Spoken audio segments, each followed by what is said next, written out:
Hello guys, kamusta na po kayo? Sana'y nasa mabuti kayong kalagayan, mga boss. At nandito kami ngayong gumagawa kami ng car carrier. Para po ito sa L300 na van. Ito po gagamitin para sa paghahakot po ng mga upuan at saka table sa catering.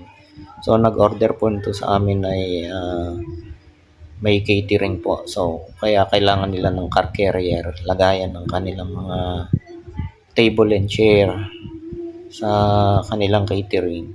So yan mga lods, at nagpatulong nga tayo dito at nagpaturo tayo dito kay Hapon dahil siya po yung talagang marunong dito. So yan, sinubukan kong mag-bend. Pawisan naman ako, napakabigat ng tubo. Ang hirap baluktutin at hindi rin tayo sanay mag bend ng pipe na ganitong katigas. Ayan, nagpaalalay tayo dahil para hindi tayo magkamali sa ating gagawin. So ayan mga lads, ini-squala namin to. Ayan. Dapat iskwalado yung pipe na yan para hindi naman masagwan tingnan kapag inassemble na. So ayan, medyo pilipet at inaayos niya po. Ayan, at natanggal na natin yung pipe. Sabi nga niya, kuya, tuturuan lang kita at ikaw na mag-assemble. So ayan, pangalawang tubo. Ito na nga mga lods. Yan na yung mga binaluktot na pipe 3-port na schedule 40. So inumpisahan na natin ang pagwe-welding. Ayan mga lods, inumpisahan natin yung pinaka-center niya.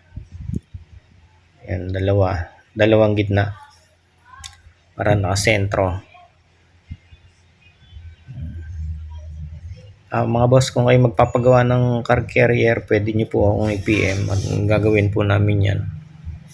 Mga top load ng inyong sasakyan. Ito nga, in-extra natin to.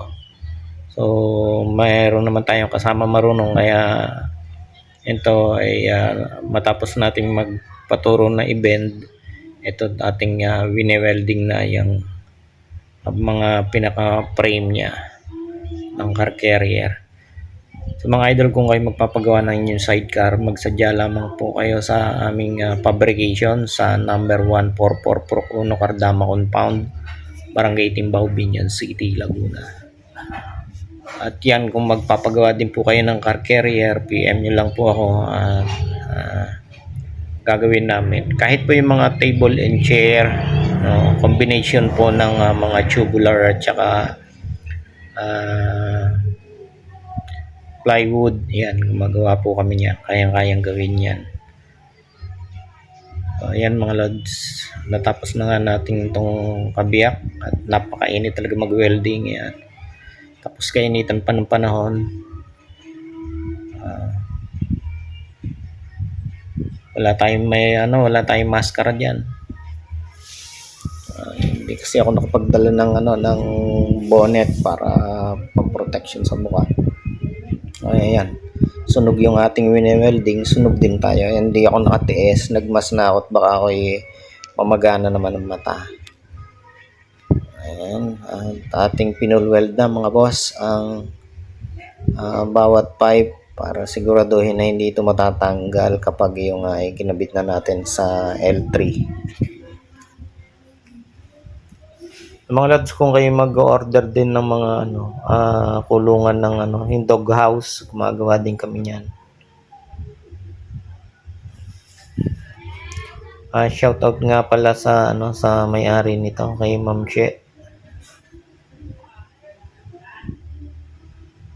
Ayan, ikakabit na natin yung pang double frame niya sa ibabaw. Ayan yung binebend namin kanina.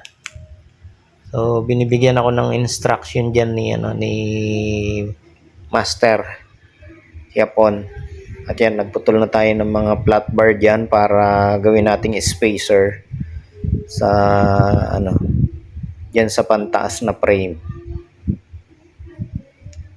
Ayan ulit si Yapon at ating inaalam kung ano nga gagawin. At binigyan naman niya tayo ng instruction. So ayan na, naikabit ko na dyan yung mga flat bar. Ayan mga lods, na-welding ko na. Sobrang init ang pag-welding. sunog na naman ako lalo nito. So ayan mga idol, na dikit na natin yan. At susunod nito ay ating pipinturahan na.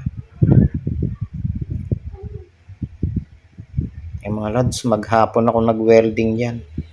At nakakapanginig ng laman yung init ng welding. Wala tayong protection sa mukha, kundi yung clear glass. Pinagpikitan ko na lang mga idol. So ayan, matapos-tapos natin tong paglalagay ng spacer na flat bar. At finally mga idol, ayan nga po, natapos na natin yung ating paglalagay ng spacer. Maraming salamat po sa inyong panonood. God bless. Bye-bye.